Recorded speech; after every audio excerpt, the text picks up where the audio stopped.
Morning dear students. आज हम start करने वाले हैं reading and writing files. Last lecture में हमने फाइल हैंडलिंग के बारे में पढ़ा था, लाइक हम फाइल हैंडलिंग क्यों पढ़ रहे हैं और उसके अंदर हमने ओपन फंक्शन को देखा था, how it works.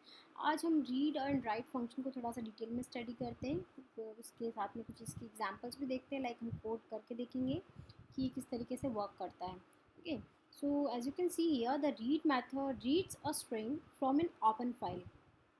Read method basically क्या करता है, जब आपकी फ़ाइल ओपन हो गई है तो उस फाइल में से अगर आपको कुछ रीड करना है, जो भी कंटेंट ऑलरेडी उस फाइल में लिखा हुआ है उसको अगर आपको रीड करना है तो हम रीड मेथड को कॉल करेंगे।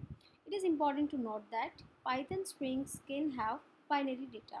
ओके, अब पाइथन स्ट्रिंग जो आप इसमें डेटा रीड कर रहे हैं वो बाइनरी फॉर्म में भी हो सकता है, टेक्स्ट फॉर्म में भी हो सकता है, apart from text data. Okay, now here passed parameter is the number of bytes to be read from the open file.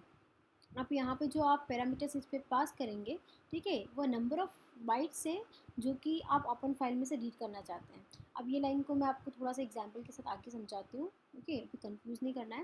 Now this method starts reading from the beginning of the file and if count is missing then it tries to read as much as possible maybe until the end of the file. Okay, so यहाँ पे देखिए ये syntax file object dot read और अंदर लिखा है count. सो आपको read function के लिए बेसिकली क्या करना है, जब हम फाइल को ओपन करते हैं तो उसको एक वेरिएबल में असाइन करते हैं जिसको हम क्या बोलते हैं, ऑब्जेक्ट। मैंने आपको लास्ट लेक्चर में बताया था, उसी ऑब्जेक्ट के थ्रू हम दूसरी फंक्शंस को फाइल में कॉल करते हैं, लाइक हम रीड राइट उस ऑब्जेक्ट के थ्रू ही करेंगे सारा। सो जो भी ऑब्जेक्ट हमारा बनेगा उस ऑब्जेक्ट को करना है ऑब्जेक्ट डॉट रीड। ओके, अब रीड के अंदर एक पैरामीटर होता है, ओनली वन, जो होता है हमारा काउंट। सो बेसिकली काउंट क्या होता है, ये वो नंबर ऑफ बाइट्स है जो डेटा हमें ओपन करना है। सपोज मैंने लिखा है हाउ आर यू।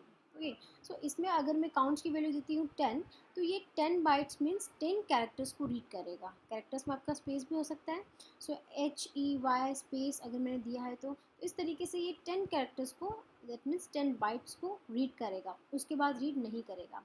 लेकिन अगर पैरामीटर में आप कोई वैल्यू नहीं देते, इसको खाली रखते हैं, एम्प्टी रखते हैं, पैरेंथेसिस के अंदर कुछ नहीं देते हैं, तो बेसिकली यहाँ पे क्या होगा, जितनी बड़ी फाइल है आपकी, ये उस पूरी फाइल में जो भी कंटेंट लिखा है उस पूरे कंटेंट को रीड करने का ट्राई करेगा।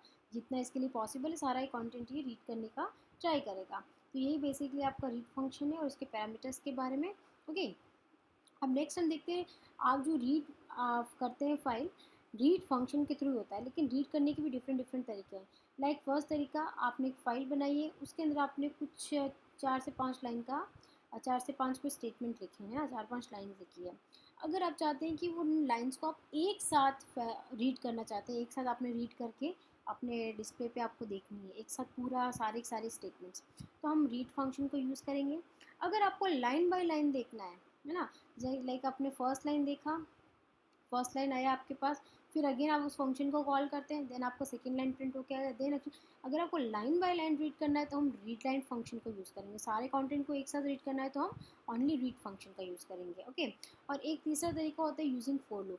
फोर लूप भी बेसिकली हम लाइन बाय लाइन रीड करने के लिए ही यूज़ करते हैं। तो अब रीड लाइन में एंड फोर लूप में क्या डिफरेंस है, ये हम कोड करके समझेंगे, ठीक है, या फिर मैं आपको अभी एग्जाम्पल के थ्रू समझाती हूँ। सो पहले देखिए हम रीड फंक्शन का एग्जाम्पल देख लेते हैं। तो रीड फंक्शन में क्या हो रहा है, एफ इक्वल्स टू ओपन, क्योंकि हमारा फर्स्ट स्टेप है, हमें सबसे पहले जो भी फाइल के साथ काम करना है फाइल को ओपन करना पड़ेगा, जैसा अभी तक हम पढ़ते आ रहे हैं। तो फाइल ओपन करने के लिए हमको सिंपली लिखना है ओपन, और पैरेंथेसिस के अंदर जिस फाइल को ओपन करना है, तो सपोज मैंने फाइल का नाम दिया foo.txt, ये कोई रैंडम ऐसे एग्जाम्पल है जो आपको समझना है। ओके, फिर मैंने इसको रीड मोड के साथ, देखिए यहाँ पे R+ है, ये सिर्फ एक्सेस मोड से, जो मैंने आपको लास्ट टाइम पे बताए थे, WB, R+, सब अलग अलग है। यहाँ पे R+ का आप एक्सेस मोड्स में जाके दे सकते हैं। R+ का मतलब होता है ये रीडिंग एंड राइटिंग दोनों ही मोड्स में ओपन है, यानी आप उसमें से रीड भी कर सकते हो और राइट भी कर सकते हो। और सिंपली अगर यहाँ पे सिर्फ आप R लिखते हैं तो सिर्फ रीड करते हो, तो कोई प्रॉब्लम नहीं, आप चाहे R लिखिए चाहे R+ लिखिए, हमको यहाँ पर रीड करना है। ओके, सो रीड करने के लिए R भी लिख सकते हैं, R+ भी लिखेंगे तो भी कोई प्रॉब्लम नहीं है। सो हमने सबसे पहले फाइल को ओपन किया और यहाँ पे मोड लगा दिया R+, ओके, यानी रीडिंग मोड में और राइटिंग दोनों हो गया, और R का मतलब रीडिंग मोड में हमने ओपन कर दिया। उसके बाद आप क्या करेंगे, आपको ऑपरेशन करना है, रीड, फाइल को रीड करना है। तो ऑब्वियसली हम ऑब्जेक्ट के थ्रू कॉल करते हैं, तो हम लिखते हैं ऑब्जेक्ट डॉट रीड फंक्शन, और पैरेंथेसिस के अंदर अभी हमने पढ़ा सिंटेक्स में यहाँ पे क्या आता है, काउंट। अगर आप कुछ नहीं लिखते तो सारे टेक्स्ट को पढ़ के दे देता आपको, लेकिन आपने 10 लिखा है, यानी जितना कंटेंट आपकी फूड और टेक्स्ट फाइल के अंदर होगा उसमें से सिर्फ ये स्टार्टिंग के 10 बाइट्स यानी 10 कैरेक्टर्स आपको रीड करके देगा। ओके, फिर उसके बाद आपको प्रिंट करवाना है रीड स्ट्रिंग इज। आपने ये जो रीड की फाइल उसको आपने str वेरिएबल के अंदर ले लिया, तो ये जो भी कंटेंट रीड करेगा एक साथ सारी 10 बाइट्स को रीड करके ये str के अंदर डाल देगा, और वो सारा का सारा कंटेंट आपका प्रिंट हो जाएगा रीड स्ट्रिंग इज, और जो भी कंटेंट है आपका एक साथ प्रिंट हो गया। और लास्ट स्टेप आपको पता है ये फाइल को क्लोज करना है, आपको सिंटेक्स पता है, object dot close function sampling. Okay, so ये तो हो गया रीड फंक्शन, जिससे आपका सारा ही जो इन्फॉर्मेशन है स्टेटमेंट्स है वो एक साथ फैच हो जाएगी। सेकेंड तरीका आपका है यूजिंग फॉर लूप। ओके, तो फॉर लूप में मैंने अभी आपको बताया था लाइन बाय लाइन रीड करने के लिए, रीड लाइन भी लाइन बाय लाइन रीड करने के लिए। अब हम डिफरेंस देख लेते हैं। तो फॉर लूप में आप क्या कर रहे हैं, आपने सबसे पहले फाइल को ओपन किया, ओके, जैसे हमने अभी तक किया था। फिर ओपन करने के बाद हमने फॉर लूप लगाया, जिसमें हम क्या कर रहे हैं, वेरिएबल मैंने बनाया लाइन, इसके अंदर हम ले रहे हैं एफ ओ को। एफ ओ का मतलब जो भी कंटेंट यहाँ से रीड होगा एफ ओ के अंदर जाएगा, और वो कंटेंट लाइन के अंदर। सपोज फर्स्ट लाइन रीड हुई, ये फर्स्ट लाइन इस वेरिएबल के अंदर जाएगी, और हमने उस लाइन को प्रिंट करवाया। ओके, अभी तक ये कब तक जाएगा, जब तक कि हमारा ऑब्वियसली फाइल्स हमारी जो लाइन्स है वो ख़त्म नहीं हो जाती। ये वापस से अभी फोर लूप के अंदर ही ये पूरा वापस ऊपर जाएगा, देखिएगा अभी भी लाइन है, उससे नेक्स्ट लाइन को भी रीड करेगा। ओके, और फिर अगेन उस लाइन वेरिएबल के अंदर डाल के सेकेंड लाइन को प्रिंट करेगा, वापस ही जाएगा, थर्ड लाइन को भी रीड करेगा, एफ ओ के अंदर लेगा, उस वेरिएबल में लिया, उसको प्रिंट कर दिया। यानी जितनी लाइन्स आप किए उन सारी ही लाइन्स को ये आपकी वन बाय वन प्रिंट कराएगा। अब वो प्रिंट वन बाय वन हो रही है, लेकिन आपको जो फाइनल आउटपुट दिखेगा वो पूरी पॉइंट्स एक साथ दिखेगी। तो रीड फंक्शन में भी एक साथ दिख रही है और आपको फॉर लूप में भी एक साथ दिख रही है, लेकिन डिफरेंस क्या है, रीड में सारा ही कंटेंट एक बार में रीड हो गया है, एक बार में उस वेरिएबल में जाके प्रिंट हो गया है, लेकिन इसके अंदर उस पूरे कंटेंट आपके जो आपका इन्फॉर्मेशन है, कंटेंट है, उसमें से आपको फर्स्ट लाइन जा रहा है वो प्रिंट हो रहा है, देन सेकेंड लाइन जा रहा है, और ऐसे सारी लाइन्स एक साथ प्रिंट होके देन हमारा फाइनल आउटपुट हमें दिखेगा। ओके, और लास्ट में हमें फाइल को क्या करना है, क्लोज। फिर उसके बाद आपका नेक्स्ट आता है read line function. Read line function क्या करता है, फॉर लूप और इसमें हम डिफरेंस देखते हैं। रीड लाइन फंक्शन में भी आप फाइल को ओपन करेंगे क्योंकि हमें डेटा को रीड करवाना है।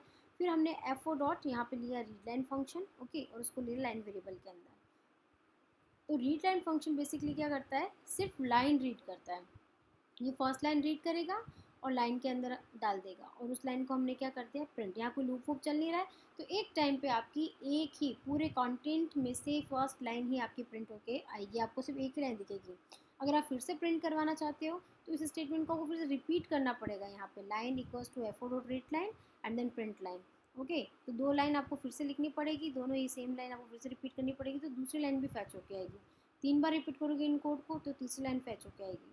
तो आपको ये कोड मतलब जितनी लाइंस आपको फैच करवानी डेटा की उतनी बार लिखनी पड़ेगी। इसीलिए इससे बेटर क्या है, अगर आपकी कहीं यूसेज इतने है कि एक ही लाइन रीड करनी सारे कंटेंट में से, ओके, तो हम उसको यूज़ करते हैं। लेकिन ऐसा कुछ नहीं, आपको सारा डेटा रीड करवाना है तो हम रीड फंक्शन को यूज़ करते हैं।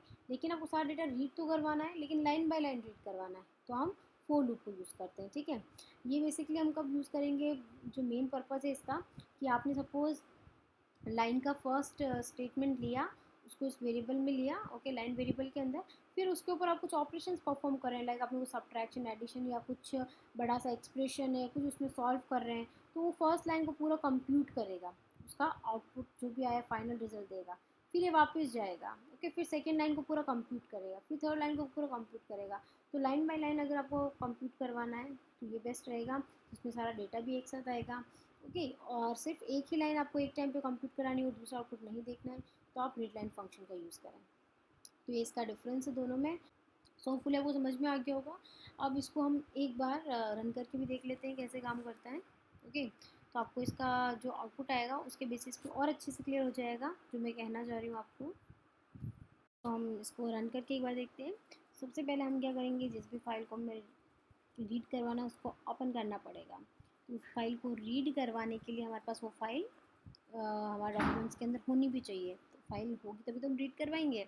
ओके, और लास्ट सेशन में मैंने आपको ये भी बताया था कि अगर आपकी फ़ाइल ऑलरेडी वहाँ एग्जिस्ट नहीं करती है तो आप अगर फ़ाइल को राइट मोड में यहाँ पे ओपन करवाएंगे तो आपकी फ़ाइल ऑटोमेटिकली क्रिएट हो जाएगी।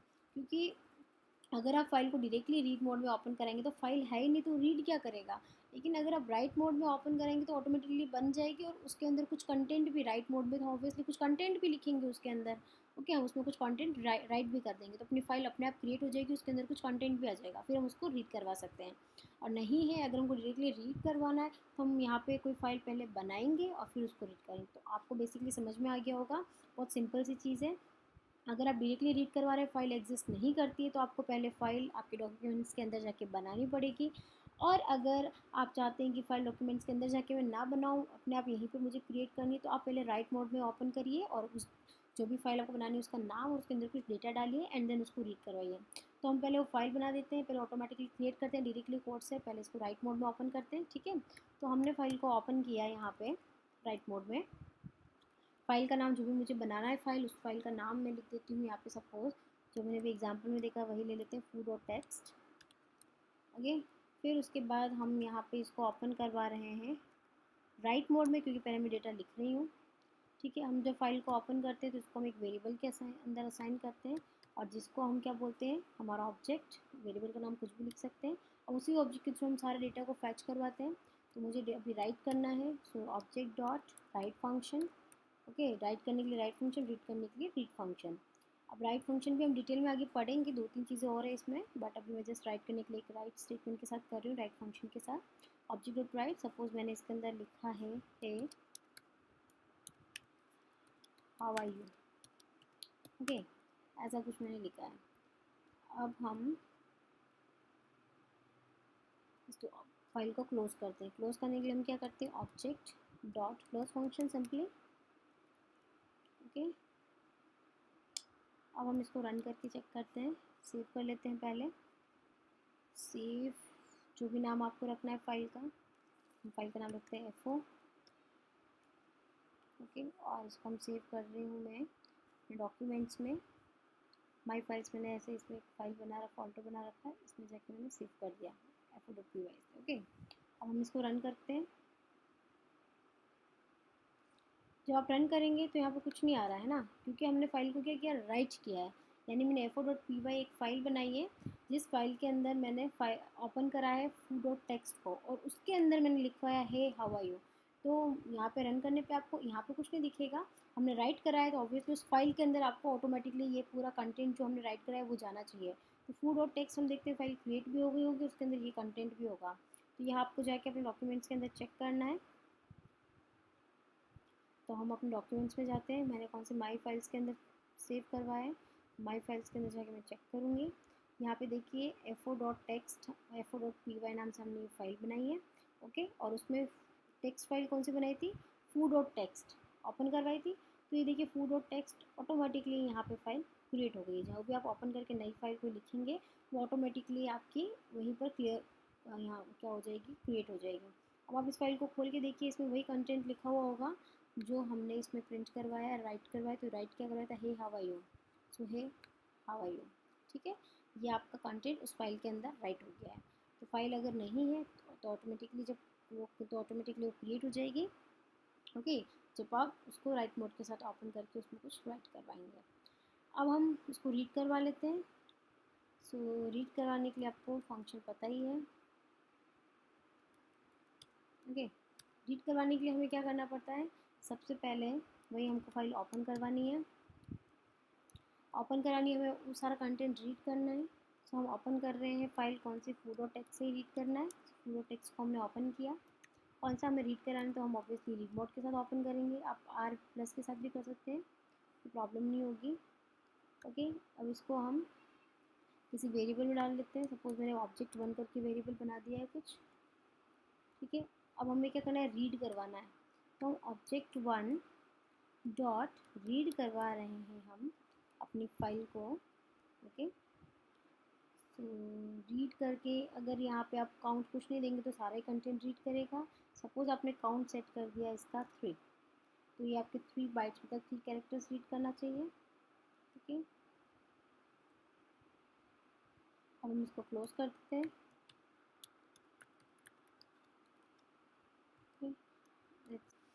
ओके, सो फाइल को हमने क्लोज करने, अच्छा क्लोज करने से पहले हमें इसको प्रिंट भी करना है, क्योंकि हम रीड कर रहे हैं रीड करने के बाद हमको डिस्प्ले पे प्रिंट भी कराना है, तो हम प्रिंट करवाएंगे। तो हम इसको वेरिएबल लाइन के अंदर ले लेते हैं और अब हम इसको प्रिंट करवा देते हैं। प्रिंट करवाना है कौन सा, लाइन को, इसके अंदर भी रीड हो के आ रहा है सारा। अब हम इसको रन करके चेक करते हैं। So hey how are you, okay. So ये आपका रीड होके आपको मॉनिटर पर डिस्प्ले हो गया और राइट करते टाइम आपकी फाइल में जाके राइट हो गया। तो ये राइट और रीड आपको समझ में आया होगा किस तरीके से काम करते हैं।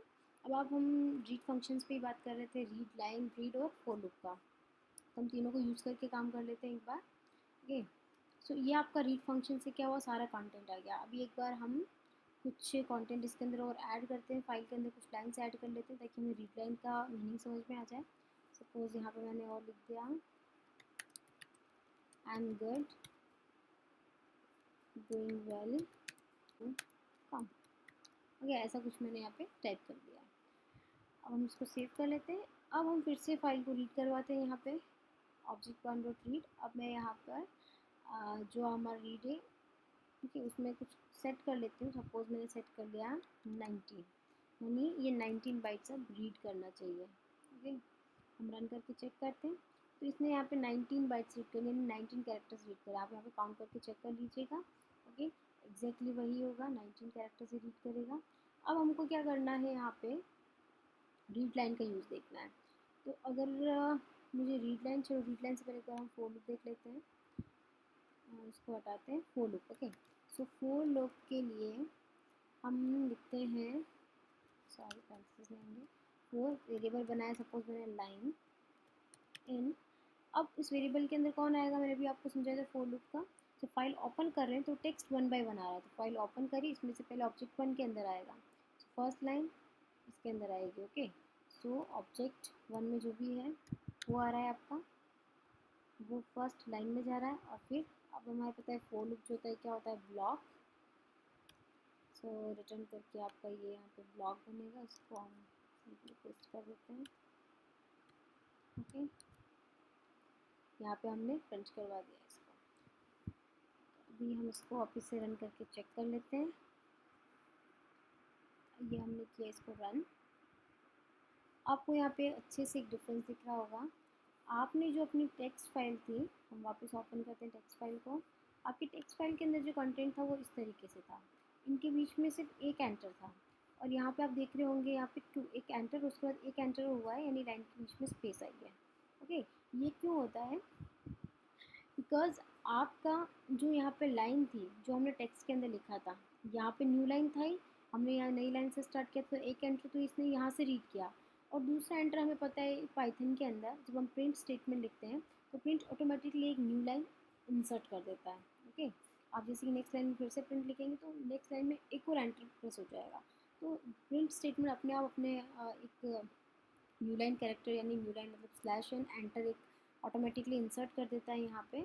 तो यहाँ पे आपका एक एंटर तो यहाँ से हो जाएगा प्रिंट से, और दूसरा आपका फाइल के अंदर जब आपने एंटर करवाया था वो एक एंटर और दूसरा प्रिंट का, इसकी वजह से यहाँ पे एक एंटर होने के बाद दूसरा एंटर भी हुआ, जिसकी वजह से आपको यहाँ पे क्या दिख रहा है, स्पेस दिख रहा है। अगर आप यहाँ पे बीच में स्पेस नहीं चाहते हो, अपना कंटेंट एज इट इज़ ऐसा चाहते हो, तो आप यहाँ पे क्या करिए, लाइन को जब आप रीड करवा रहे हैं, कोमा, हमने पढ़ा था सेपरेटर्स 11th क्लास के अंदर, ओके, एंड इक्वल्स टू ये, यानी कि एंड, यहाँ पे आप जब प्रिंट में एंड इक्वल टू सेपरेटर्स जो आपने लिखा है लास्ट में डबल कोट्स के अंदर कुछ नहीं, यानी एंटर करवाने पे आपकी स्पेस नहीं होनी चाहिए, इसका सिंपल मीनिंग। अब आप इसको रन करा के फिर से चेक करिए,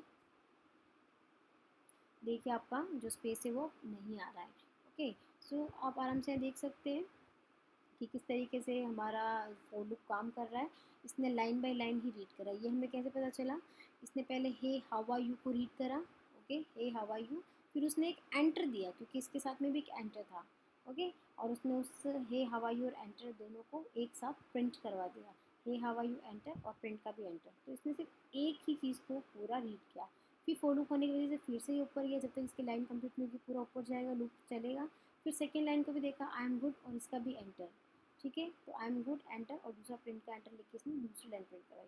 तो इसने लाइन एंटर को पूरा लूप जब तक आपकी लाइन्स कंप्लीट नहीं हुई पूरा एग्जीक्यूट किया। दैट मीन्स इसने लाइन बाय लाइन कैरेक्टर्स को सबको रीड किया है, ओके। स्टेटमेंट को लाइन बाय लाइन रीड किया है, और रीड फंक्शन क्या कर रहा था, एक साथ पूरा स्टेटमेंट आपका रीड कर रहा था, इसलिए आपका जो भी कंटेंट था वो एक साथ पूरा फैच के इस तरीके से आ रहा था, है ना। इसमें प्रिंट कमांड, इसमें फिर नेक्स्ट हम रीड लाइन फंक्शन को देख लेते हैं। रीड लाइन फंक्शन के लिए हम सिंपली पता है क्या करना होता है, रीड लाइन फंक्शन यूज़ करना होता है। तो रीड लाइन फंक्शन कैसे, हम जैसे रीड फंक्शन को कॉल करते हैं, एक्सेस करते हैं ऑब्जेक्ट, ओके, ऑब्जेक्ट जो भी नाम है हमारा ऑब्जेक्ट वन है, यहाँ पे object one dot read line, okay. और इसके हम प्रिंट करा देते हैं लाइन को,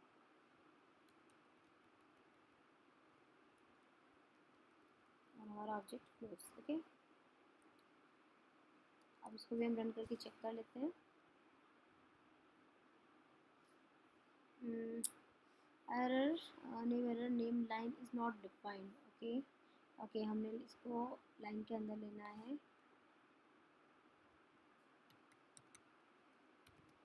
फाइन।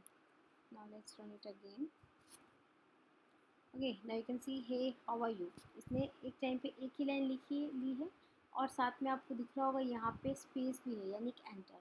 तो read line function by default क्या करता है, अपनी फर्स्ट लाइन और उसके साथ में उसका न्यू लाइन कैरेक्टर भी रीड करे, जैसे फोर लूप कर रहा था, ठीक है। लेकिन for loop one by one पूरा लूप चल रहा था, तो आपको सारी लाइन्स मिल रही थी, और ये एक क्या टाइम पे एक ही लाइन को रीड करके उसी को प्रिंट करता है। सो हे हाउ आर यू, और ऑटोमेटिकली रीड लाइन फंक्शन एक एंटर भी इसको अपेंड करता है, ओके। सो एक तो एंटर आपका हे हाउ आर यू उसके अंदर था उसका मिला, और दूसरा प्रिंट की वजह से तो आपका यहाँ पे क्या होगा, हे हाउ आर यू, और ये पूरा स्पेस, ओके।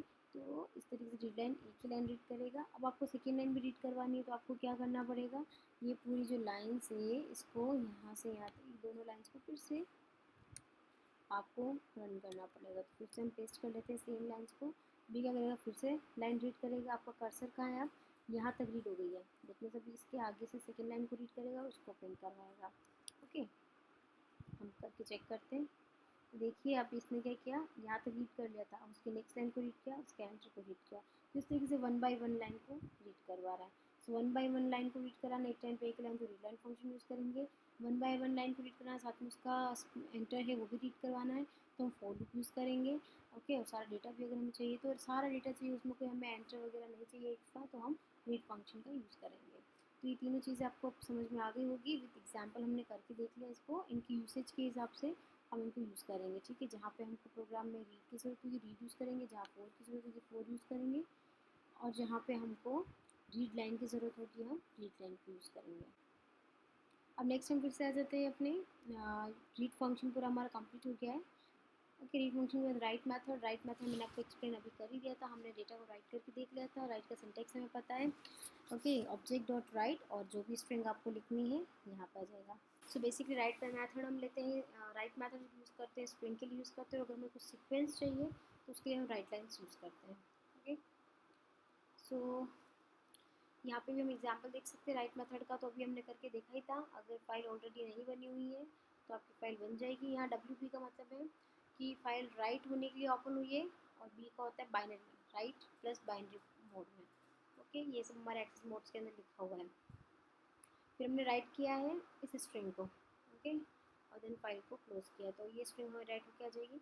एक चीज़ और, अगर आपको राइट करते टाइम अगर आप /n नहीं लिखते हैं यहाँ पे, तो आपका जो भी राइट होगा स्ट्रिंग, वो एक साथ पूरी एक ही लाइन में होगा, जैसे कि एक ही लाइन में पूरा लिखा होगा ये इट्स ग्रेट।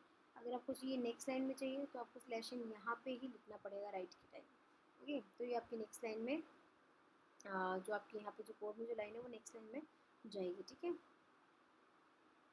और ये आपका सीक्वेंस का एग्जांपल है। सीक्वेंस के लिए आपको सिंपली से रीड लाइंस था, वैसे ही राइट लाइंस लिखना पड़ेगा, ऑब्जेक्ट ऑफ राइट लाइंस, और यहाँ पे सीक्वेंस, सीक्वेंस आपका आपको पता ही सीक्वेंस के डेटा टाइप्स हमने दो पढ़े थे, लिस्ट हो सकता है, टपल हो सकता है। तो आप चाहो तो लिस्ट बनाओ, चाहो तो टपल बनाओ। हमने जैसे कि यहाँ पे लिस्ट बनाई है कलर्स की, और हमने डिफरेंट डिफरेंट कलर्स के नाम दे दिए हैं, ओके। और उस कलर्स को हमने यहाँ ले लिया, तो बेसिकली ये लाइन्स राइट होगी हमारी, वाइट ब्लैक रेड। तो अगर हमें सीक्वेंस, सीक्वेंस मतलब टपल्स या लिस्ट हमें एंटर करवाना है, तो हम राइट लाइन्स यूज़ करेंगे, और हमें अगर स्ट्रिंग टाइप का डेटा टाइप एंटर करवाना है तो हम राइट कमांड का यूज़ करेंगे, ओके। बाकी काम करने का दोनों का तरीका बिल्कुल सेम है, इनको भी अगर आप करना चाहें तो करके देख सकते हैं।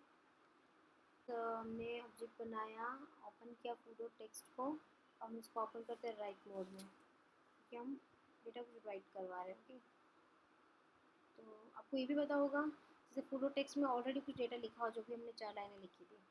अगर मैं फिर से इसको राइट मोड में ओपन करती हूँ, डेटा कुछ एंटर करवाऊँगी, तो क्या करेगा वो जो पहले वाला डेटा उसको पूरा हटा के जो नया डेटा मैं एंटर करवाऊँगी यहाँ कोड के अंदर, जब मैं यहाँ पे स्ट्रिंग लिखूँगी रीड राइट फंक्शन की, वो डेटा को और राइट कर लेगा।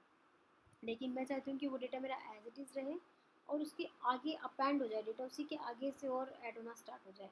तो मुझे इसको अपेंड मोड में ए यहाँ पे लिखना पड़ेगा, तो डेटा उसी में आगे से आगे कॉपी होता जाएगा। ओके, तो सपोज मैं यहाँ पे इसको अपेंड मोड में लिखती। ओके, और यहाँ पे मैं राइट करवाती, यहाँ पे मेरा राइट कमांड होता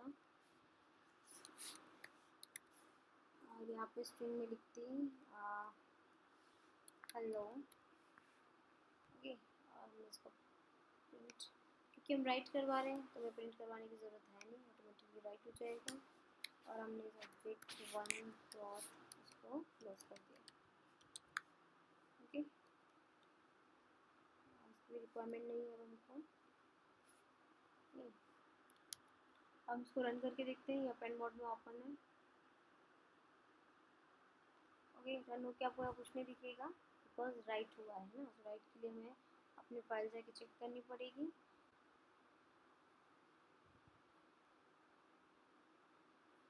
देखिए ना, तो इसके लास्ट में हेलो यहाँ पे अपेंड हो गया है। यहाँ पे हेलो 2 बार अपेंड इसलिए हुआ है क्योंकि मैंने 2 बार प्रोग्राम को रन किया था चेक करने के लिए, एक बार हुआ नहीं था इसलिए 2 बार अपेंड हुआ हेलो हेलो। ओके, और यहाँ पे कुछ स्लैश एन कुछ दिया नहीं मैंने, इसलिए इसी लाइन में इसने यहीं से स्टार्ट कर दिया प्रिंट होना। तो आप देख सकते हैं क्योंकि अपेंड मोड था इसलिए यहाँ से आना स्टार्ट हुआ है। अगर मैं इसको अपेंड मोड में नहीं रखूँगी, राइट मोड में रखूँगी, तो सारा डेटा यहाँ से हट जाएगा और नया डेटा ओला इसको रिप्लेस कर देगा। तो हमने राइट मोड में रखा, अब हम राइट करवा रहे हैं। राइट मेथड हमको यूज़ करना आ गया, हम स्ट्रिंग डाटा दे रहे हैं। जब राइट लाइन से यूज़ करते हैं, राइट लाइन्स के लिए मैंने सपोज दिया कलर्स इक्वल्स टू लिस्ट बना लिया मैंने। आप यहाँ पे टपल भी बना सकते हो क्योंकि सीक्वेंसेस को रीड करता है right line method. Okay, suppose मैंने यहाँ पे कुछ कलर्स के नाम दिए हैं black, red and white. Okay, अब हम यहाँ पे ऑब्जेक्ट नोट राइट और यहाँ पे हम ले लेंगे सीक्वेंस। सीक्वेंस हमारे किसके अंदर है, कलर्स के अंदर है, तो हम यहाँ पे ले लेते हैं राइट लाइन्स। जब हम सीक्वेंस को लेते हैं तो हमारा मेथड यूज होता है वो राइट लाइन्स होता है और हम यहाँ पे करते हैं कलर्स। ओके, अब हम फिर से इसको रन करके चेक कर लेते हैं। सो एरर आई है अपनी I text wrapper object has no attribute write line. Okay, oh sorry, you just need to write a right line, it's not right line. Okay, here let's again। अभी देखिए आपका यहाँ कुछ नहीं, मतलब आपका राइट हो चुका है, एरर नहीं है ये तो। ओके, अब हम चेक करते हैं अपने फूडो टेक्स्ट फाइल को अगेन डॉक्यूमेंट्स में, माई फाइल्स में। So you can see here पूरा डेटा रिप्लेस हुई राइट मोड में हमने खोला, डब्ल्यू मोड में, एक्सेस मोड डब्ल्यू था, इसमें से पूरा डेटा हट के और हमारा ये डेटा यहाँ पे आ गया है। क्योंकि हमने यहाँ स्लैश एन स्पेस को चूज़ नहीं किया इसलिए एक ही लाइन में आ रहा है। आपको अगर यहाँ पे स्पेस चाहिए तो what you can do here is black के साथ जब राइट लाइन से राइट मेथड लिखते हैं यहीं पे स्लैश एन करवाना है, जहाँ जहाँ हमको एंटर चाहिए इसके साथ चाहिए तो एंटर, यहाँ भी स्लैश एन मतलब एंटर, न्यू लाइन कैरेक्टर बोलते हैं हम इसको, और यहाँ भी स्लैश एन। ओके, अब इसको रन करते हैं हम again. Okay, now let's see in the file in documents। So now as you can see here, now here you have black, red and white आपका एंटर के बाद आइए क्योंकि हमने स्लैश वहाँ पे दे दिया है। ओके, सो यही बस आपके राइट मेथड के अंदर 2 चीज़ें, right lines and right. Depend करता है आपका कौन सा टाइप है, सीक्वेंस टाइप है तो आप राइट लाइन मेथड का यूज़ करेंगे, और अगर आपका सीक्वेंस टाइप नहीं स्ट्रिंग टाइप है तो आप राइट मेथड का यूज़ करेंगे। तो यहाँ पे रीड और राइट मेथड खत्म हो जाते हैं। इसके बाद एक चीज़ है लाइक कीवर्ड है with keyword. With keyword basically क्या है, it automatically closes the file without using close function. तो अभी हमने पढ़ा था जब भी आप फाइल को ओपन कर रहे हैं, आपके रीड राइट जो भी ऑपरेशन आप परफॉर्म करते हैं, उसके बाद आपको अपनी फ़ाइल को क्लोज़ करना बहुत इंपॉर्टेंट है। अगर आप फ़ाइल को क्लोज़ नहीं करेंगे तो आपको कंटिन्यूसली एरर मिलेंगे जब भी आप दूसरी फ़ाइल रन करना चाहोगे। बिकॉज़ आपने जो यहाँ पे ऑब्जेक्ट बनाया है, जब आप फ़ाइल को ओपन कर रहे हैं, तो उस फ़ाइल को ओपन करते टाइम बहुत सारे रिसोर्सेज होते हैं जो उस फ़ाइल से अटैच होते हैं, ठीक है? जब तक उस फ़ाइल को क्लोज़ नहीं करोगे, आप किसी और दूसरी फ़ाइल को एक्सेस या उसके अंदर कोई ऑपरेशन परफॉर्म नहीं कर पाओगे। तो आपने जो फाइल को ओपन करी, अपने ऑपरेशंस परफॉर्म करके एट द एंड आपको फाइल को क्लोज करना बहुत ज़रूरी है। लेकिन विद कीवर्ड जो है, अगर आप विद कीवर्ड यूज़ करके काम करते हैं, तो आप अगर अपनी फाइल को क्लोज नहीं भी करते, सपोज आप क्लोज फंक्शन लास्ट में लिखना भूल भी गए हो, तब भी वो कोई प्रॉब्लम क्रिएट नहीं करेगा, वो ऑटोमेटिकली उसको क्लोज कर देगा। ओके, सो विद कीवर्ड का सिंटेक्स क्या रहता है, आपको सबसे पहले लिखना है विथ, देन ओपन। ओके, सो जब हम फाइल ओपन करते हैं तभी हमको विद कीवर्ड यूज़ करना है। ओके, अब जैसे हम फाइल अभी क्या कर रहे थे, ओपन कर रहे थे फाइल का नाम और जो भी मोड है, और उसको हम फिर इक्वल्स टू यहाँ पे एक वेरिएबल का नाम लिख रहे थे इस साइड। ओके, अब हमको क्या करना है, उस वेरिएबल का नाम लास्ट में लिखना है जिसको यानी जो ऑब्जेक्ट हमें बनाना है। तो हमको लिखना पड़ेगा फाइल को ओपन करके एज, और आपका जो ऑब्जेक्ट है, जो भी नाम यहाँ पे लिखेंगे एज के बाद, यहाँ पे असाइनमेंट नहीं करेंगे हम, सिंपली लास्ट में लिखेंगे एज जो भी आपका ऑब्जेक्ट नेम है, और सबसे आगे आपका आ जाएगा विथ कीवर्ड। ओके, तो ये क्या कर रहा है, आपकी फाइल ओपन भी हो गई है, इसका ये ऑब्जेक्ट भी बन गया है एज से, और विथ का मतलब यहाँ पे ये क्लोज भी हो जाएगा लास्ट में। ठीक है, और ये जो है एक ब्लॉक होता है, आपको लास्ट में कॉलन भी यूज़ करना है, जैसे आपका फोर लूप, इफ लूप है ना, फंक्शन वगैरह हम बनाते हैं तो लास्ट में कॉलन लगता है, कॉलन का मतलब ब्लॉक हो गया। तो ये भी एक तरीके से ब्लॉक बन जाएगा, जब आप नेक्स्ट लाइन लिखेंगे तो ये ब्लॉक में चलेगी सारी लाइन्स। ओके, तो जब तक आप इस ब्लॉक के अंदर रहेंगे, विथ ब्लॉक के अंदर, तब तक आपका फंक्शन क्या माना जाएगा कि ओपन है फाइल, आपका काम हो रहा है। और जैसे ही आपने यहाँ पे इंडेंटेशन खत्म किया, आप नेक्स्ट लाइन आपने सपोज यहाँ से स्टार्ट कर दी, दैट मीन्स आप ब्लॉक के बाहर आ गए। तो इस ब्लॉक के अंदर जहाँ तक हो आप, तब तक आपकी फाइल ओपन है, और लास्ट में इस ब्लॉक से जैसे आप एंटर करेंगे तब आपकी वो फाइल को क्लोज अज्यूम कर लेगा। ओके, तो ये आप खुद से ट्राई करके चेक करना, बहुत ईजी है। नेक्स्ट है आपका relative and absolute path. Relative and absolute path basically क्या होता है, देखिए जैसे कि आपने देखा होगा अपने डेस्कटॉप सिस्टम्स के अंदर, आपने सपोज कोई फाइलें सेव करी है सी ड्राइव के अंदर जाके, कहीं प्रोग्राम्स फाइल में भी कहीं यूज़र फोल्डर के अंदर के सेव करी है, तो आप जो पूरा आपका जो पाथ है सी ड्राइव से लेके आपकी फाइल तक, तो उसको बोला जाएगा एब्सोल्यूट पाथ। यानी कि जो पाथ आपका टॉप मोस्ट डायरेक्टरी से स्टार्ट होता है आपकी फाइल सिस्टम तक, ओके, जो आपको फाइल है वहाँ तक, top most directory in the file system, जो भी टॉप मोस्ट डायरेक्टरी से स्टार्ट होकर आपकी फाइल तक जो पूरा पाथ होता है उसको हम बोलते हैं एब्सोल्यूट पाथ। और रिलेटिव पाथ क्या होता है, हम दो फाइल्स के अंदर कंपेयर कर रहे हैं। ओके, लाइक एक फाइल जो आपने बनाई है, टेक्स्ट फाइल या पाइथन फाइल, वो आपकी सी ड्राइव के अंदर है। सी ड्राइव में भी आपके 3 फोल्डर्स बने हुए हैं, सी के अंदर प्रोग्राम फाइल्स के अंदर माई फाइल्स, और माई फाइल्स के अंदर यूजर्स के अंदर आपकी कोई फाइल रखी है। ओके, तो आपकी जो दूसरी फाइल है वो भी सी ड्राइव में, माई फाइल्स के अंदर, यूजर्स के अंदर। ओके, तो अब यूजर्स की जगह प्रोग्राम फाइल्स में दो फोल्डर्स है, एक यूजर्स का फोल्डर, एक बिन का फोल्डर है। तो एक फाइल आपकी यूजर्स के अंदर पड़ी हुई है और दूसरी फाइल आपकी कौन से फोल्डर में पड़ी है, बिन के अंदर। तो हम बोलेंगे कि जो ए फाइल आपकी यूज़र के अंदर है, वो दूसरी फाइल जो बिन के अंदर है उसके रिलेटिव पाथ क्या हो गया, तो ये दोनों का पाथ सी से लेके प्रोग्राम फाइल तक तो सेम हुआ, लेकिन आपकी जो ए फाइल है उसका लास्ट में प्रोग्राम फाइल से चेंज हुआ है, यूज़र्स की तरफ जा रहा है, और दूसरी फाइल का प्रोग्राम फाइल तक तो सेम था, लेकिन अब कहाँ जा रहा है, यूज़र से लेके बिन की तरफ आ रहा है। यानी हम दोनों को रिलेट कर रहे हैं कि इसके कंपैरिजन में, इसके रिस्पेक्ट में ये इसकी डायरेक्टरी क्या है। तो दोनों दोनों को जब कंपेयर करेंगे, डायरेक्टरी प्रोग्राम फाइल तक सेम रहेगी, और नेक्स्ट को शो करने के लिए हम कैसे लिखेंगे, स्लैश बिन स्लैश और आपकी फाइल का नाम, और दूसरी फाइल का कैसे लिखेंगे, slash users and then slash आपकी फाइल का नाम। ओके, तो इनको सेपरेट करने के लिए आपको सिर्फ लास्ट का लिखना है, जब क्योंकि हम दोनों को एक दूसरे के रिलेशन में बता रहे हैं ना। तो relative path start from the current directory, जो डायरेक्टरी आपकी है लास्ट में वहीं से स्टार्ट होती है कि इस रिलेशन में ये कहाँ पर है, और एब्सोल्यूट पाथ आपका टॉप मोस्ट डायरेक्टरी से होता है। ओके, अब आपका सिर्फ एक कमांड है जो आपको ध्यान रखना है, अगर जिस सपोज आप किसी डायरेक्टरी में काम कर रहे हैं, जैसे अभी मैंने आपको बताया था, मैंने फाइल कहाँ सेव कर रही थी सारी अपनी डॉक्यूमेंट्स में, माई फाइल्स के अंदर। तो अगर मुझे सेव करते टाइम आपको कभी पता नहीं चले कि मेरी फाइल से सेव कहाँ हो रही है, आप उसको पता ही नहीं चल रहा है आपको। ओके, तो आप अपना जो डायरेक्टरी उसको चेक कर सकते हैं कि बेसिकली आपकी फाइल्स कहाँ जाके सेव हो रही, ताकि आप वहाँ जाके उनको एक्सेस कर पाए। तो अपनी डायरेक्टरी को चेक करने के लिए आपको क्या करना पड़ता है, अपने कोड में लिखिए शेल के अंदर इम्पोर्ट ओएस। ये आपको बताइए ओएस का मतलब क्या हुआ, इम्पोर्ट करने एक टाइप का मॉड्यूल हो गया। ओके, जो यूज़ होता है हमको डायरेक्टरी वगैरह देने में। लाइक हम डायरेक्टरीज बना भी सकते हैं, चेंज भी कर सकते हैं, डायरेक्टरी को गेट भी कर सकते हैं कि कौन सी डायरेक्टरी में हम काम कर रहे हैं, तो उसके लिए ओएस मॉड्यूल यूज़ करते हैं। तो हम पहले इसको इम्पोर्ट करेंगे ओएस, और अब हमने क्या किया, ओएस डॉट गेट CWD यानी करंट वर्किंग डायरेक्टरी, जहाँ हम काम कर रहे हैं उसको गेट करना है। एंड ओएस डॉट, ये हमें पता है ये करना पड़ता है मॉड्यूल डॉट और फंक्शन का नाम। तो आपकी डायरेक्टरी जो है वो प्रिंट हो जाएगी, जिस डायरेक्टरी के अंदर आप काम करें वो डायरेक्टरी आपके सामने आ जाएगी। तो आप पता लगा सकते हो कि आपकी फाइल बेसिकली कहाँ जाके स्टोर हो रही है। नेक्स्ट है आपका फाइल पोजीशन।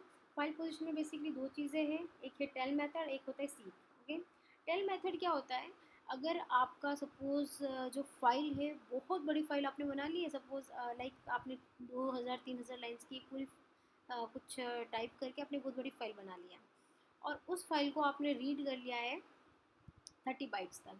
अब नेक्स्ट डे फिर से अपने सिस्टम को ऑन करते हैं और उसके आगे से आपको रीड करवाना है। नेक्स्ट डे सपोज आप भूल गए कि आपने कहाँ तक फाइल को रीड करवा लिया था, मुझे कहाँ से रीड करवाना चालू करना है। तो आप ये चीज़ कर सकते हैं टेल मेथड के थ्रू। टेल मेथड क्या करता है, आपका जो करंट कर्सर फाइल के अंदर कहाँ पर है, कहाँ तक आप रीड कर चुके हो, कहाँ से आपको स्टार्ट करना है ना, कहाँ आपका कर्सर है, वो आपको टेल मेथड बताएगा। तो टेल से आपको करंट पोजीशन पता लग जाएगी कि आपने यहाँ तक रीड कर लिया और यहाँ से रीड करना आपको चालू करना, आपका कर्सर अभी यहाँ पर है।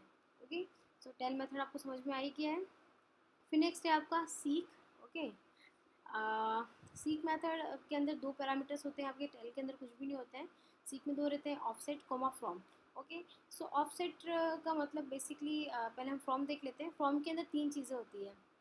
अगर आप फ्रॉम की वैल्यू तीन सेट कर सकते हैं, 0, 1, 2। अगर आप 0 सेट करते हैं तो ये आपको beginning of the file indicate करता है, यानी आपको रीडिंग जो चालू करनी है। टेल तो सिर्फ आपको पोजीशन बता रहा है कि आप कहाँ पर हो, और सीक क्या कर रहा है, आपकी रीडिंग चालू करवाता है। अगर आपको बिगनिंग से ही रीडिंग चालू करनी है तो आप सीक करके फ्रॉम में 0 सेट कर दीजिए, तो आपकी रीडिंग कहाँ से चालू हो जाएगी, बिगनिंग से। अगर आप सीक करके फ्रॉम में 1 सेट करते हैं तो आपकी रीडिंग जहाँ पर आपको कर्सर है वहाँ से चालू करवानी है, तो वहीं से स्टार्ट करेगी। और अगर आपको आपका कर्सर जो है बिल्कुल एंड ऑफ द फाइल पे ले जाना है, कि मुझे लास्ट में ले जाके वहाँ से मुझे सपोज और कुछ राइट करवाना है अब। ओके, सो राइट मोड में खोल के आप सीक में क्या करेंगे, फॉर्म पे 2 सेट कर दीजिए, तो आपको जो लास्ट फाइल का जो एंड है वहाँ पे आपका कर्सर चला जाएगा और वहाँ से आपकी राइटिंग चालू हो जाएगी। रीडिंग तो हो ही नहीं सकती क्योंकि लास्ट में कुछ है ही नहीं पढ़ने को। ओके, सो ऑब्वियसली हम जब 2 सेट करते हैं दैट मीन्स हम राइटिंग कर रहे हैं, और वो कहाँ जाता है, सबसे लास्ट में जाता है। ओके, आपका कर्सर फाइल के सबसे लास्ट वाली लाइन पे चला जाएगा कर्सर, तो वहाँ से आपकी राइटिंग चालू हो जाएगी। फिर आपका ऑफसेट आता है। ऑफसेट बेसिकली हम क्यों यूज़ करते हैं, it indicates the number of bytes to be moved, यानी कि आपको कितनी बाइट्स तक रीड करवाना है। आप 3 डालेंगे तो सिर्फ बिगनिंग से 3 बाइट्स को रीड करेगा। अगर आपने 4 डाला है तो बिगनिंग से 4 बाइट्स को रीड करेगा। अगर आपने कर्सर को जो आपका फ्रॉम है उसको 1 सेट किया, यानी जहाँ पे कर्सर है वहीं से, अब वहीं से आपको 4 बाइट्स ही रीड करनी, तो आप 4, 1 लिखिए, तो 4 बाइट्स ही रीड करेगा, कहाँ से, आपका जहाँ कर्सर है बीच में वहाँ से। तो आप इन तीनों स्टेटमेंट्स को एक बार रीड कर लीजिएगा, बहुत इजी है, ये भी हम करके भी देख लेते हैं, आपको समझ में आ जाएगा। ठीक है, टेल मेथड, सीक मेथड। फिर ये इसके एग्जाम्पल्स हैं। ओके, सो हमने फाइल को पहले ओपन करवाया, फिर मुझे फाइल को रीड करना है। ठीक है, रीड कितना करना है, मुझे सिर्फ 10 बाइट्स को रीड करना है, तो रीड स्ट्रिंग इज जो मेरा रीड करना है वो आ जाएगा। फिर यहाँ पर अगर मुझे उसकी पोजिशन चेक करनी है कि अभी मेरा पोजिशन कहाँ है, तो इसने सपोज मेरी जो लाइन थी 3-4 लाइन्स, अभी हम एक बार करके देख लेते हैं। यहाँ से आपको इतने अच्छे से शायद समझ में नहीं आए। सो ऑब्जेक्ट बनाया ओबीजे इक्वल्स टू, ओपन करा है मैंने, फाइल का नाम क्या है, फू डॉट टेक्स्ट। इसी फाइल के साथ मैं सारा काम कर रही हूँ आज। ओके, फिर हमको करना है कोमा, इसका एक्सेस मोड। एक्सेस मोड हमको पता ही हम रीड करवा रहे हैं, तो रीडिंग मोड में हम इसको खोलेंगे। ओके, अब हमको क्या करना है, रीड करना है। सो ऑब्जेक्ट डॉट रीड, और रीड मुझे कराना है सपोज ओनली 3 कैरेक्टर्स, 3 नहीं, हम ले लेते हैं 8 कैरेक्टर्स ले लेते हैं। और मैं अपनी फाइल को पूरा अपडेट भी कर रही हूँ यहाँ पे पहले, क्योंकि हमने सब 3 चीज़ें हैं, तो 4-5 लाइन हम लिख देते हैं ताकि हमारे समझना ईजी हो जाए।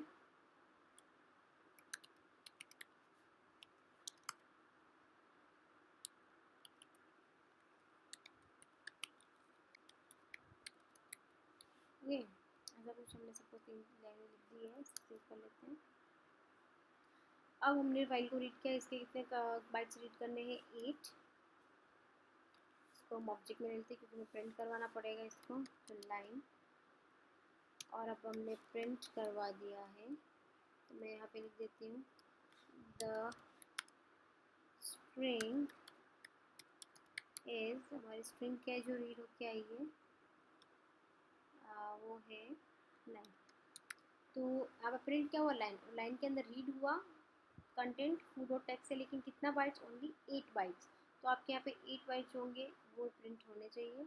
और हम इसको क्लोज भी करेंगे, तो ऑब्जेक्ट डॉट क्लोज, ओके, ये हमने कर दिया इसको सेव। और अब हम इसको एक बार रन करके चेक कर लेते हैं।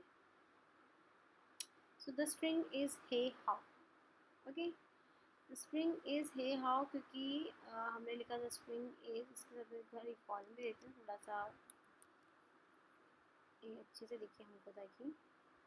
So the string is hey how, इसने इतना सही रीड किया है क्योंकि हमने 8 इसको रीड करवाया। सो HEY 3 फिर स्पेस 4 5 6 हाउ, तो कितना हुआ टोटल इसका 7। और आगे किसने नेक्स्ट एक स्पेस और भी रीड करी, तो टोटली कितना रीड कर रहा है 8 रीड कर रहा है, ओके।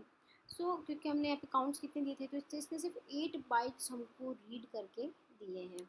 अब मुझे यहाँ पे क्या करना है, टेल फंक्शन हमको समझना है। जो मेरा कोड था उसी में हम क्या कर लेते हैं, फाइल को क्लोज तो सबसे लास्ट में करते हैं। यहाँ पे सपोज मैंने क्या अपना object dot tell, tell method अभी हमने पढ़ा था, क्या करता है ये हमको करंट पोजीशन बताता है कि हमारा जो करंट कर्सर है वो कहाँ पर है। तो इसने रीड किया था 8 बाइट्स तक, 8 तक ये रीड कर चुका है। तो इसके बाद यानी उस प्रॉपर वहाँ पे आपको बताएगा कि इस प्लेस पे ही है, यानी 8 पे ही होना चाहिए आपका। तो इसको हम एक वेरिएबल के अंदर ले लेते हैं और इसका एक न्यू पोस्ट करके वेरिएबल का नाम ले लेते हैं। और अब हम इसको प्रिंट करके चेक करते हैं कि क्या आ रहा है, आपको बता रहा है कि कहाँ पोजीशन पे है, okay. So the new position is comma new pos, okay.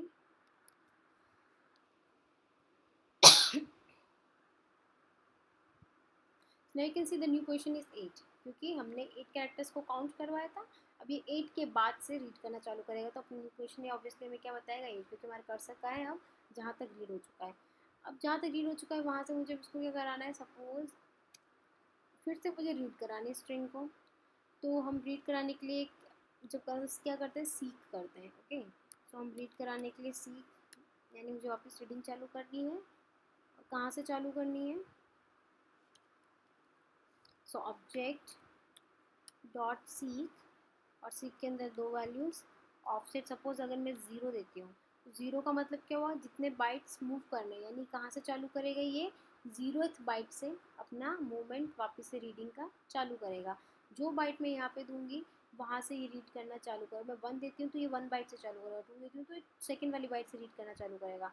तो जिस बाइट से पर्टिकुलर बाइट से आपको रीडिंग चालू करानी है वो आप यहाँ पर डालेंगे। क्योंकि मैं बिगनिंग से वापस चालू करवाना चाह रही हूँ तो मैंने यहाँ पे 0 डाल दिया ऑफसेट, ओके। अब यहाँ पे मैंने सपोज लिखा 1, सो 1 का मतलब क्या हुआ, ये हमारी सॉरी मैंने थोड़ा कंफ्यूज कर दिया, फ्रॉम में हम लिखते हैं कि हमें कहाँ से रीड करवाना है। तो यहाँ पे लिखा अगर मैंने 1, तो 1 का अगर मैं यहाँ पे लिखते 0 तो मतलब बिगनिंग से अपना कर्सर ले जाके वहाँ से रीडिंग चालू करता। कर्सर कहाँ है मेरा 8th पोजीशन पे, अभी हमने देखा था आउटपुट में। अब तो आप इसको एक बार खुद से रन करके ट्राई करिएगा कि आपका टेल सीक रीड राइट काम कर रहे हैं या नहीं, और किस तरीके से वर्किंग करे। कोई भी डाउट हो, अगर कुछ आपका आउटपुट नहीं आया, कुछ परफॉर्म नहीं कर पाए, ये सभी आप प्रैक्टिकली करके देखिए। और प्रोग्राम्स भी आप ट्राई करिए फाइल हैंडलिंग के, तो आपको इसका जो लॉजिक है बहुत अच्छे से क्लियर होगा। तो मेन जो चीज़ें हैं फाइल हैंडलिंग में यही है, बाकी सारा लॉजिक जो इसमें ऐड होगा वो वही जो हमने पाइथन के अंदर पढ़ा था, फॉर इफ लूप, कुछ भी यहाँ पे ऐड हो सकता है और उसको कुछ भी हम कंपटीशन कर सकते हैं, कोई बड़ा प्रोग्राम बना सकते हैं, ओके। सो लॉजिक सारा वही पाइथन का रहेगा और फाइल हैंडलिंग की कुछ फंक्शंस काम आएंगे, इनको कंप्राइज करके आप बहुत अच्छा प्रोग्राम बना सकते हैं और आप कुछ नए प्रोग्राम्स इसमें ट्राई कर सकते हैं, fine. So keep trying, stay healthy, stay happy and stay home. Thank you.